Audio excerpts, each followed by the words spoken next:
Have you ever noticed how much of your life is spent trying to be understood? You explain your thoughts, your feelings, your boundaries, not because you want to, but because you feel you have to. You soften your truth to avoid discomfort. You rehearse your words so no one gets the wrong idea. But here's the truth. Every time you explain yourself to be accepted, you abandon a part of who you are. And most of the time, the people you're trying to explain yourself to, they were never really listening. Nietzsche once said that those who walk their own path must be willing to do so alone. In a world obsessed with validation, the real rebellion is silence. In this video, we're going to explore why letting go of the need to be understood might be the most powerful thing you ever do, and what happens when you finally stop explaining. You spend so much time trying to be understood. It's subtle, but it's everywhere. In how you explain your silence, soften your words, shrink your truth just enough so that it doesn't rattle anyone too much. You rehearse your thoughts in your head before you speak. You justify your needs like they're crimes, and every time you do, you lose a piece of yourself, a sliver of clarity, a layer of power. But here's the part no one tells you. Not everyone is meant to understand you. In fact, many people simply can't. Their minds aren't open. Their hearts aren't listening. They don't want to understand. They want to stay comfortable. And if your truth threatens that, they'll twist it, minimize it, mock it. Not because it's wrong, but because it's real. And real things are terrifying to people who've built their identity around illusions. Nietzsche saw this clearly. He believed the more you strive to explain yourself, the more you dilute what makes you whole. Every explanation becomes a compromise, a translation. And in the process, something sacred is lost. The rawness of your experience, the depth of your perspective, the very thing that makes your voice yours. Let me ask you something uncomfortable. How much of your life have you lived trying to make sense to people who were never curious to know you? How many choices have you stalled? How many truths have you buried? Because you were afraid someone would raise an eyebrow. You think you're being kind, but often you're just being afraid. You don't owe your truth an apology. You don't owe your piece a PowerPoint presentation. You don't need to be packaged for consumption. You are not a product. When you stop explaining, something strange happens. At first, there's discomfort, because the people who've been fed by your justifications start to feel starved. They may accuse you of arrogance, of coldness, but what they're really feeling is the absence of control. They can no longer shape your reality. They can no longer pull your strings. And slowly you begin to realize your silence is not emptiness. It's self-respect. It's presence. It's choosing to walk your path without stopping every few steps to ask for permission. Because the truth is, the more you try to be understood, the more you abandon yourself. And the moment you let go of that need, you begin to hear something you haven't heard in a long time, your own voice. But here's the twist. When you stop explaining, something deeper surfaces. A silence you thought meant peace starts to feel uneasy, because now you're face to face with the real reason you kept over-explaining in the first place. It wasn't just about them, it was about you. About the quiet fear that maybe your truth doesn't stand on its own unless someone else approves. And that's where we need to go next, because the habit of explaining yourself isn't just about communication. It's about self-doubt dressed as clarity. Let's look closer.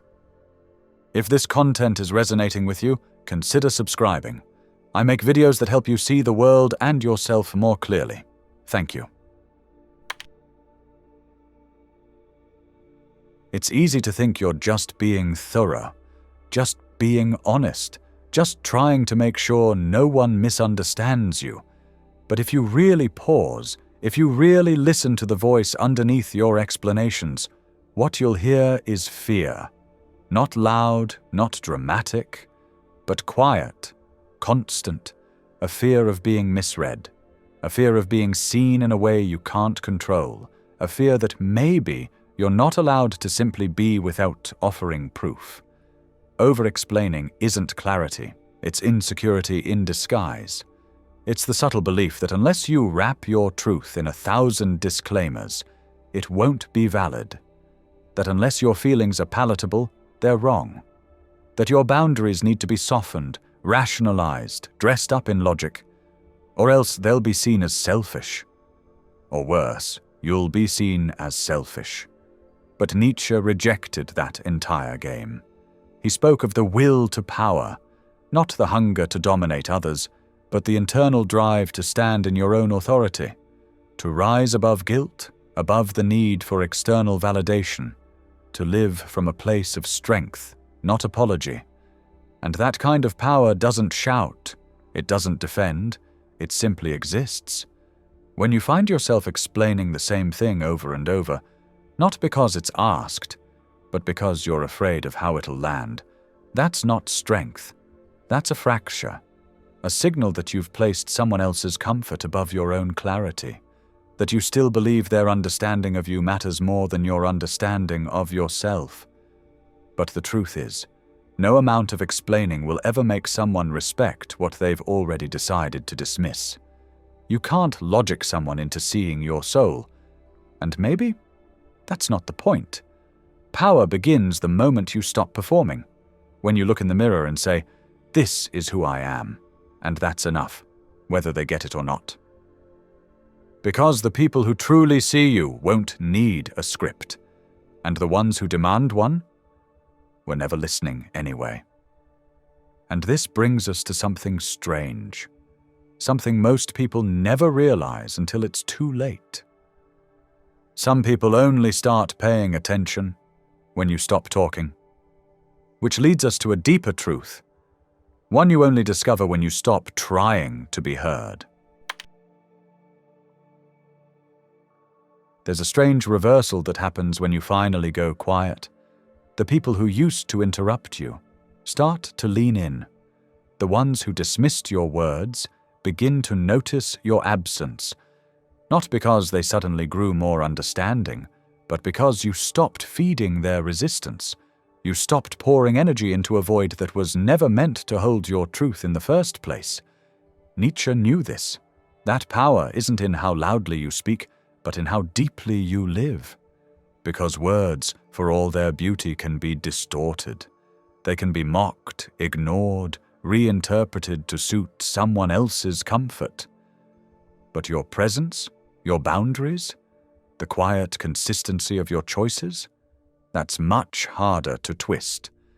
The moment you stop explaining, a shift occurs. People can't argue with silence. They can't poke holes in a boundary that you no longer debate. And suddenly, your lack of explanation becomes its own kind of mirror, one that reflects their own discomfort, their own projections, their own unresolved chaos. It's unsettling to them, because when you stop reacting, they lose their grip. They can no longer use your words as tools against you. And in that void, they're left with only themselves and what they refuse to face. But here's what's even more powerful. You begin to see clearly too. You stop confusing validation with connection. You stop wasting breath on people who never intended to meet you where you are. You begin to walk differently. Speak less. Move with intention. And the less you try to prove, the more undeniable your presence becomes. That's what Nietzsche meant by the will to power. Not domination, but self-possession. The quiet force of someone who has nothing to hide, nothing to sell, nothing to defend. Because some people only understand strength when it's no longer trying to please them. They only recognize your truth once they feel the absence of your explanation. They never saw you clearly until you stepped out of the spotlight they built for you. And that silence, that withdrawal, it isn't weakness. It's the beginning of something rare.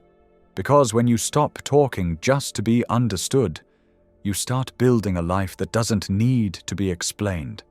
And that takes us somewhere even deeper, to a place most never reach. What happens when you stop explaining and simply start living? There's a moment, subtle but irreversible, when you stop caring about being understood and start caring about being whole. You no longer shape your words for approval. You no longer stretch your truth to fit someone else's frame. You no longer wait for permission to live the life that's already calling you. That's the moment you begin to live. Nietzsche believed freedom didn't come from rebellion alone, it came from self-mastery. From the courage to walk alone, to think your own thoughts without asking if they're acceptable, to want what you want without needing it to be justified. The herd will always want you to explain yourself, to flatten your edges, to be digestible. But every time you comply, a part of you fades. There is a life, a rich, grounded, magnetic life, on the other side of that compliance. And it doesn't require permission. It doesn't need applause. It only needs your presence. When you stop explaining, your energy stops leaking. The conversations in your head quiet down. The need to rehearse every interaction disappears. You start making decisions that make sense to you, not to the version of you you've performed for others. You become selective with your time, precise with your words, and deeply rooted in your being. This isn't about shutting the world out.